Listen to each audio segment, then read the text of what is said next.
En el momento en que empezaba a cabalgar, uno de ellos exclamó con involuntaria admiración: «Buena suerte, señorita». «Eso es lo que espero traerles a ustedes», contestó Marisa, y se la alejó a todo galope. Cuando Marisa llegó de regreso al castillo, se encontró a la mitad de la servidumbre en el vestíbulo, esperando. Al verla desmontar, la señorita Wickham bajó corriendo los escalones. «¿Está bien, Aline?», preguntó angustiada. «Dígame, pronto, lo que sucedió». «Aline está bien y no va a sucederle nada», contestó Marisa, y entonces se volvió hacia Turner, que esperaba en lo alto de la escalera, y le preguntó: «¿Qué hora es?». «Casi la 1:30, señorita», contestó Turner. «Su señoría debe estar ya en camino a estas horas». «Así lo espero», murmuró Marisa. «Desde luego, señorita. Tenemos que considerar el tiempo que debe haber tomado encontrar a los cazadores. Si estaban a cierta distancia de la casa, su señoría no pudo volver en el carruaje de inmediato. Habrá tenido que regresar a la casa de su anfitrión a buscarlo». «Sí, por supuesto», aceptó Marisa. Miró a su alrededor las caras ansiosas del ama de llaves, las doncellas, los lacayos, los valets del duque, el cocinero y los demás sirvientes. «Lady Aline está a salvo, por ahora», dijo, elevando un poco la voz, «y tan pronto como su señoría regrese, he prometido que visitará la mina y escuchará las quejas de los hombres». Todos acogieron sus palabras con expresión de alivio. «Mientras tanto», dijo Marisa dirigiéndose a Turner, «quiero que me prepare una de las carretas abiertas a fin de llevarle toda la comida que podamos a las familias de los mineros». «Por favor, señorita Minton», intervino la señorita Wickham. «No creo que podamos hacer eso. Debemos esperar a que llegue su señoría o, al menos, informarle de ello al señor Nicholson. Él querrá saber lo que está sucediendo, y tal vez ello no le parezca apropiado». «No me preocupa lo que piense el señor Nicholson», repuso Marisa con frialdad. «Me hago desde ahora responsable de llevarle alimentos a las mujeres y a los niños, tan pronto como sea posible». Se detuvo a pensar por un momento y continuó diciendo: «Debe haber un gran número de jamones en la cocina, y estoy segura de que habrá conejos y liebres entre las piezas cobradas el pasado sábado. Todo el pan que haya en el castillo debe ser puesto en las carretas. Los cocineros pueden hornear más después».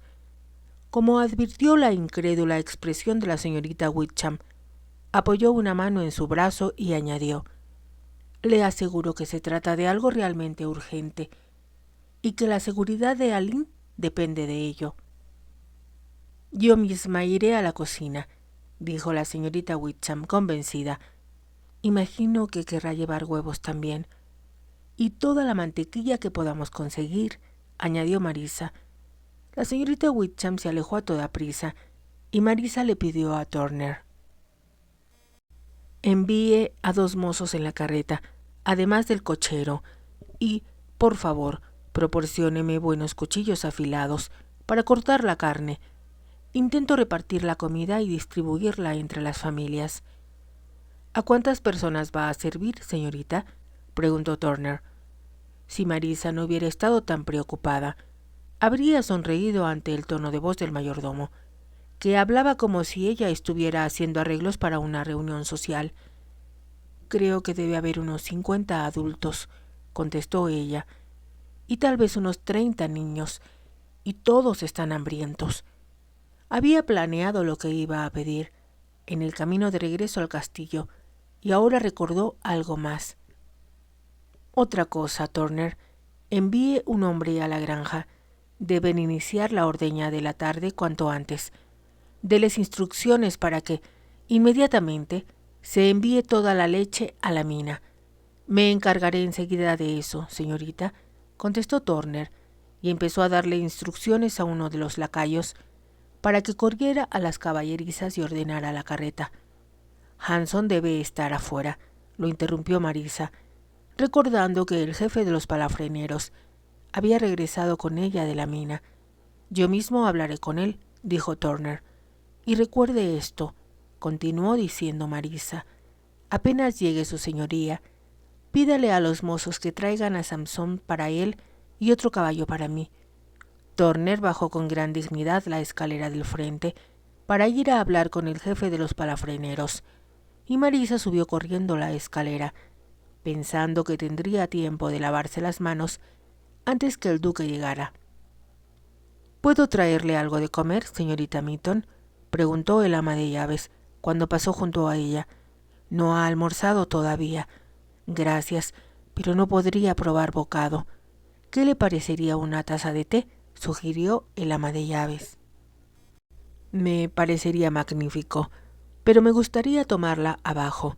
Debo estar lista cuando llegue su señoría».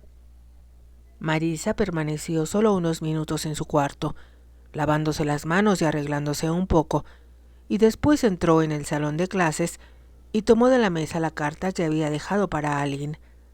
La guardó en un cajón de su propia alcoba y se aferró a la esperanza de que nadie fuera lo bastante tonto como para mencionarle a Aline que había decidido marcharse y que su equipaje estaba ya listo.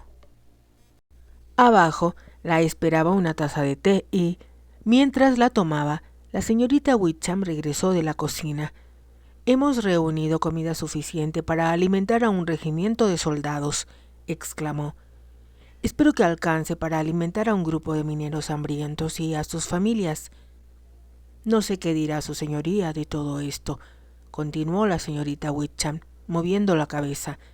«Y en cuanto al señor Nicholson, ya le he dicho que yo asumo toda la responsabilidad. No se preocupe», replicó Marisa con cierta dureza. «¿Qué importaba?», se dijo, «si el duque se molestaba o si el señor Nicholson temblaba de furia». Cuando volvía a caballo de la mina, se había sentido muy disgustada contra el duque. Recordaba la enorme cantidad de comida que se había consumido en el castillo el pasado fin de semana, cuando el duque agasajó al príncipe de Gales y, a unos cuantos kilómetros de ahí, los niños de los mineros se quedaban dormidos llorando de hambre. Sin embargo, como amaba al duque, tenía la esperanza de que él no estuviera enterado de lo que estaba ocurriendo en su propiedad. Estaba segura de que el señor Nicholson no le había informado que se proponía matar de hambre a los mineros. No podía creer que él hubiera aceptado tal idea. Sabía que, cuando viera los rostros pálidos y delgados de los niños, comprendería que se tenían que tomar urgentes medidas al respecto. Sin embargo, era lo suficientemente sincera para confesar, cuando menos ante sí misma, que tenía tanta prisa por enviarle a los mineros toda la comida que hubiera disponible en el castillo, porque no estaba del todo segura de que el duque, cuando se enterara, aprobara ese proyecto. Tal vez él querría esperar un poco, hablar primero con los mineros y actuar después. «¿Ha salido ya la carreta con la comida?», le preguntó a la señorita Witcham. «Si no ha salido ya, lo hará en cualquier momento», contestó la señorita Witcham.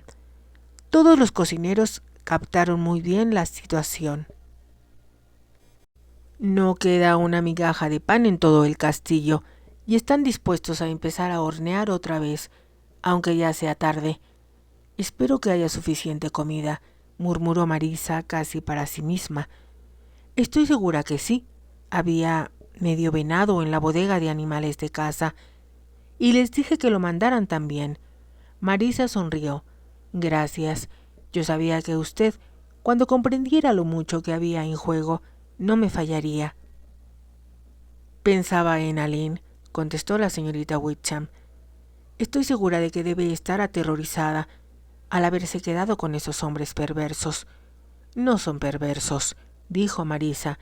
«Son rudos y carentes de educación.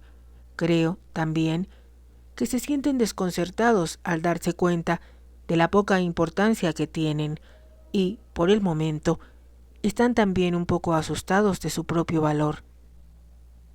La señorita Wickham no pareció comprenderla, y Marisa se dio cuenta de que simplemente estaba expresando en voz alta sus pensamientos. También acudió a su mente la idea de que los mineros la habían tratado con respeto y una gentileza que no esperaba. No eran hombres perversos, sino desesperados. Por favor, Dios mío, haz que el duque comprenda y los ayude, oró Marisa desde el fondo de su corazón. Le pareció que el tiempo nunca había avanzado con tanta lentitud. Miraba continuamente hacia el viejo reloj de pie que se encontraba en uno de los rincones del vestíbulo. Terminó por pensar que las manecillas no se movían y que el reloj se había parado, pero solo se trataba de su propia impaciencia.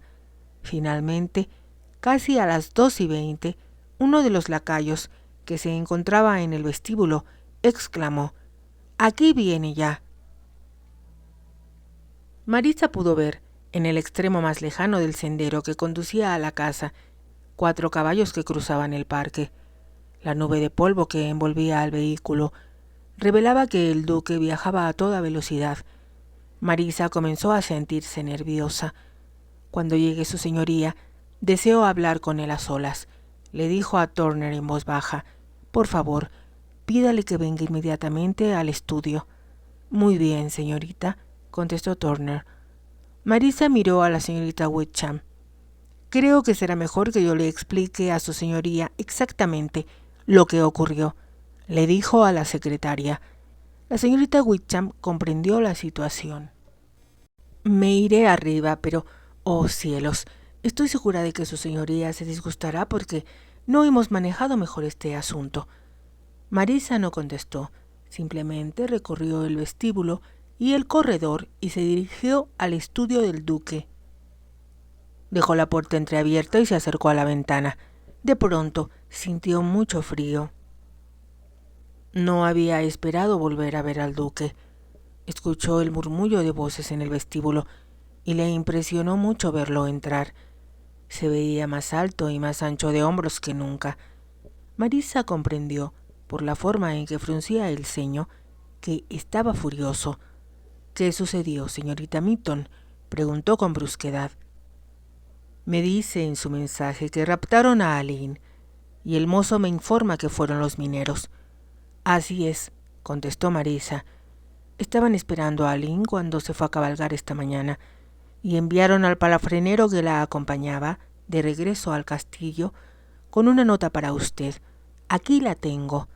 Sacó un papel del bolsillo de su traje y se lo entregó al duque, quien no hizo ningún esfuerzo por tomarlo. «¿Por qué no estaba usted con Aline?», preguntó con voz acusadora. «Me sentía con dolor de cabeza», contestó Marisa, sin atreverse a decirle la verdad en aquel momento. Bajó los ojos y el duque tomó al fin la nota de sus manos. Después de leerla, la arrojó sobre el escritorio. «¡Malditos!», exclamó. «¿Por qué no me habían dicho que estaban en huelga?». «¿Usted no lo sabía? Nicholson mencionó que estaban insatisfechos, pero no pensé que fuera nada en serio». El duque se volvió y se dirigió a la puerta. «¿Qué piensa hacer?», preguntó Marisa. «Reuniré a mis hombres y enviaré a un mozo a buscar a la policía». «Por favor, no debe hacer eso», le suplicó Marisa. «Les he prometido a los mineros que yo regresaría a la mina con usted sin que nadie nos acompañe, a fin de que escuche sus quejas». El duque se volvió hacia ella estupefacto. «¿Se lo prometió a quién?», preguntó. «A los mineros». «¿Pero cómo?». «Estuve en la mina», contestó Marisa. «He hablado con los mineros». «¿Y fue sola?». «Hanson me esperó en el bosque. Fui sola porque era la única forma para poder ver a Aline y tratar de rescatarla. La tenían escondida dentro de la mina». «¿Dentro de la mina? ¿Cómo se atrevieron a una cosa así?». «Los haré fusilar a todos». «Aline ya no está allí», le explicó Marisa. «La tienen ahora en una de las casas con una niña de su edad.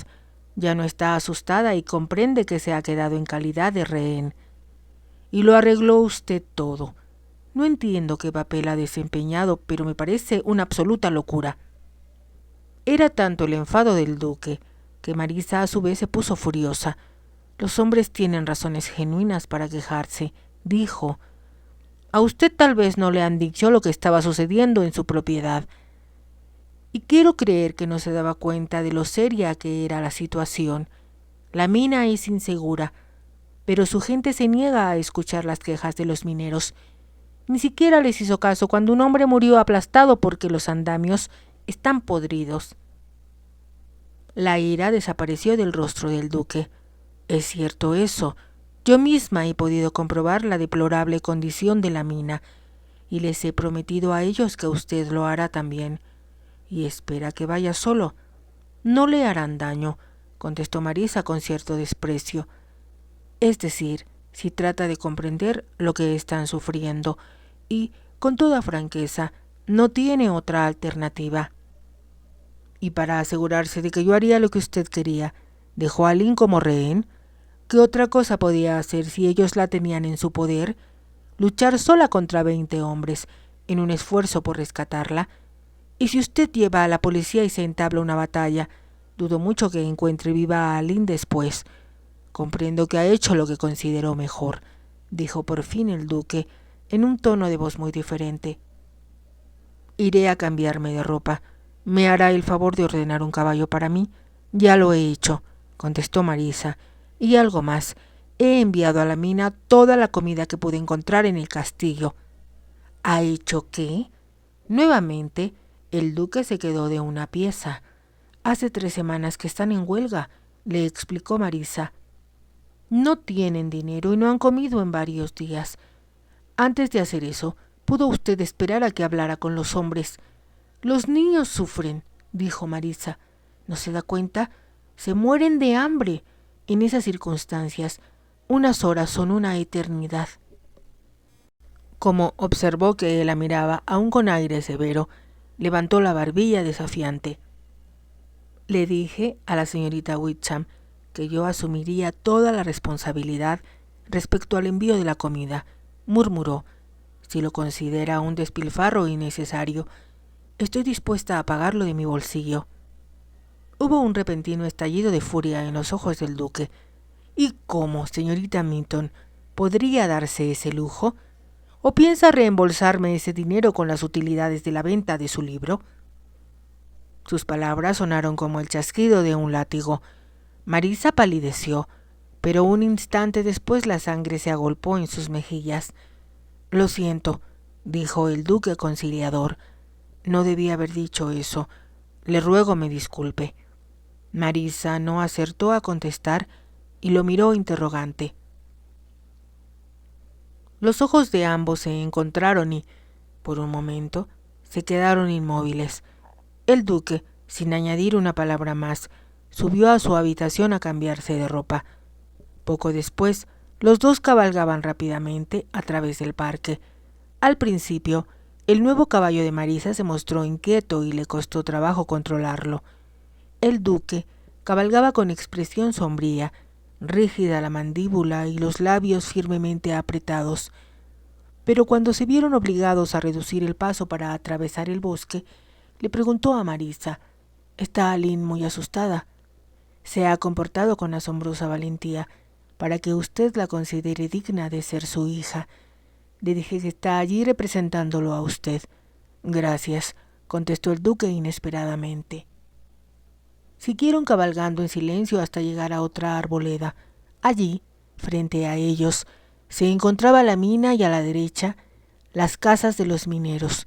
Al instante, ambos frenaron sus cabalgaduras. Hace mucho tiempo que no vengo por aquí, dijo el duque. He mantenido abierta la mina solo por razones sentimentales. Tal vez debía haberla cerrado. La mayor parte de los hombres son demasiado viejos para aprender otro oficio, dijo Marisa. Pero podría clausurarla poco a poco y emplear a los hombres más jóvenes en otras partes de la propiedad. Usted necesita albañiles, carpinteros, fundidores. Es fácil, cuando la gente es joven, enseñarle otras formas de ganarse la vida, y debía haber una escuela para los niños más pequeños. El duque no contestó y Marisa continuó diciendo: Ignoro si la hay, en realidad, pero me sorprendería mucho que la hubiera. Esto quiere decir que es algo de lo que debía haberme ocupado antes, ¿no? ¿No es acaso esa gente su responsabilidad? Como le he dicho antes, dijo el duque con frialdad, es usted muy franca, señorita Mitton. Fustigó a su caballo al decir esto y avanzó hacia la mina, y Marisa lo siguió. Los hombres, en mayor número que antes, los esperaban, como ella suponía. Marisa comprendió que los que habían salido a buscar comida habían regresado ya, y se preguntó si habrían tenido éxito. Tenía la impresión de que era difícil conseguir nada comestible en los campos que rodeaban a la mina. Al acercarse, Marisa advirtió el infantil asombro de los mineros. Se dio cuenta de que no le habían creído cuando les aseguró que volvería sola con el duque. Con mucha cortesía, los hombres se apresuraron a tomar las bridas del caballo del duque y a ayudarla a ella a desmontar. Marisa y el duque se dirigieron hacia el anciano que Marisa había conocido en su primera visita y que parecía tener cierta autoridad sobre los demás. El duque le extendió la mano. «Creo que usted debe ser cobbler», dijo el duque. «Conocí a su padre cuando era niño, y sé que su abuelo trabajó en la mina también. En efecto, su señoría, tengo entendido», continuó diciendo el duque, «que han tenido ciertos problemas. Quiero saberlo todo. Empiece a exponerme sus quejas, cobbler, y después escucharé lo que los demás tengan que decirme». Los hombres se agolparon a su alrededor. Marisa se volvió hacia el hombre que estaba deteniendo su caballo. «Voy a ver a Lady Allin», dijo. «¿Me ayudaría a montar, por favor?» El hombre obedeció y Marisa recorrió a caballo la corta distancia que la separaba de las casas. Un chico de unos 15 años estaba en la puerta de la casa donde se encontraba Allin. Marisa lo llamó y él se acercó inmediatamente para hacerse cargo de su montura. Desmontó y al hacerlo, la puerta se abrió y Allin salió corriendo. «Ha vuelto», exclamó la niña. «Me alegro tanto. ¿En dónde está mi papá?» «Está hablando con los hombres», contestó Marisa, «y vendrá a verte en unos minutos». Estrechando a Allin entre sus brazos, Marisa miró por encima de la cabeza de la niña hacia la señora Craig, quien se había acercado a la puerta. «Gracias por cuidarla», dijo suavemente. «Ha sido un placer, señorita», contestó la mujer. «Es una damita muy correcta». En aquel momento, Marisa escuchó el rumor de las ruedas que se acercaban y vio venir, por la rústica calle, la carreta abierta, tirada por 2 caballos. Un mozo se sentaba enfrente, junto al cochero, y otro en la parte de atrás. Marisa salió al encuentro de la carreta, y los caballos se detuvieron.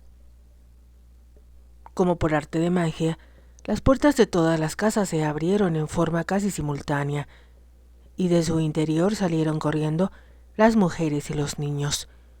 El mozo, que iba en la parte posterior de la carreta, retiró la cubierta y Marisa pudo ver la comida que había traído. Una de las mujeres lanzó un grito de alegría y todos, hablando en voz alta, se aproximaron. Marisa se situó junto al vehículo. «Pídales que me escuchen», le dijo al mozo que se encontraba de pie junto a ella.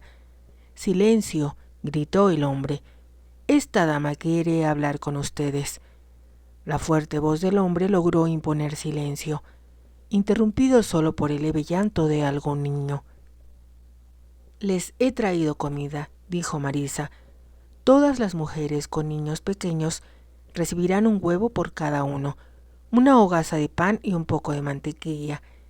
Díganle a los mozos cuántos niños tienen y después vuelvan a sus casas a preparar los huevos, mientras nosotros cortamos las carnes. Habrá, estoy segura, suficiente para todos, y más tarde traerán leche para los niños más pequeños». Las mujeres lanzaron una exclamación de alegría que era casi un alarido. «Quiero que 5 de las mujeres de más edad traigan mesas de cocina y me ayuden a cortar los jamones», continuó Marisa. «Para los demás hay conejos, liebres y venados que deben desollarse y cocinarse. Lo cortaremos todo y lo distribuiremos para que cada casa tenga suficiente carne para preparar un estofado. Miró hacia la carreta. Añadió: no sé qué más han traído, pero deben ayudarme a ver que todo se distribuya equitativamente. Mañana estoy segura de que las cosas serán diferentes y habrá dinero para que puedan comprar lo que necesiten. Por el momento, trataremos de que todos tengan algo que comer. Las mujeres vitorearon a Marisa y, al escucharlas, asomaron lágrimas a sus ojos. Marisa y los mozos, con algún esfuerzo, lograron establecer el orden. Los hombres distribuyeron los huevos, las hogazas de pan y la mantequilla, y las mujeres mayores empezaron a cortar los jamones y el venado. Marisa se alegró de haber traído cuchillos, pues los del castillo estaban bien afilados y permitían cortar adecuadamente la carne. La señorita Whitson había incluido, por su cuenta, pedazos de carne de cerdo y de res, un queso entero y varios pollos recién horneados. Marisa vigiló que todo se partiera y se distribuyera entre las madres con niños más pequeños. La gratitud de aquellas era patética.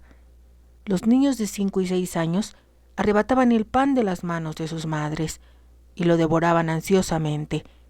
Estaban tan hambrientos que habrían comido cualquier cosa, hasta carne cruda, si se los hubieran permitido. Finalmente la carreta quedó vacía, pero en cada casa, pensó Marisa con satisfacción, había lo suficiente para una buena comida. Esa noche, al menos, nadie se acostaría con hambre. Las mujeres se encontraban rebanando el último jamón, cuando el duque, acompañado de Cobbler y de los otros hombres, regresó de la mina. Aline fue la primera que lo vio. «¡Papá!», gritó. «¡Papá!». Se precipitó por la calle polvorienta hacia el duque. Marisa había estado demasiado ocupada distribuyendo la comida para prestar atención a la apariencia de Aline, pero ahora se preguntó qué pensaría el duque al ver la carita y las manos de la niña manchadas de mugre. Entonces se dijo que era bueno que el duque la viera así. Desde el castillo, él veía la vida protegido por gruesos ventanales. Sabía que existía la pobreza y las privaciones, pero nunca había estado en contacto con ellas, ni podía medir lo que significaban en términos de sufrimientos humanos. Y Aline, como los otros niños y mujeres de la aristocracia, no se rozaba nunca con la clase baja, ni tenía idea alguna de las condiciones degradantes en que vivía la mayor parte de la gente. Y sin embargo, pensó Marisa, ella había aprendido, por propia experiencia, que el lujo no daba la felicidad. Tal vez la gente privilegiada, que era más sensitiva por naturaleza, sufría más que aquellos que nacían con el corazón endurecido y con pobreza de intelecto. Eran cuestiones que Marisa no podía contestar. Solo sabía que a ella le causaba un dolor indescriptible presenciar la angustia física o mental de los demás, y que anhelaba aliviar el dolor donde quiera que lo viera. «¿Y no puedes ayudar también al duque?», le preguntó su corazón. «No, a él no, no más», se dijo con amargura, recordando la dureza de la voz de él, al ordenarle que desapareciera de su vista.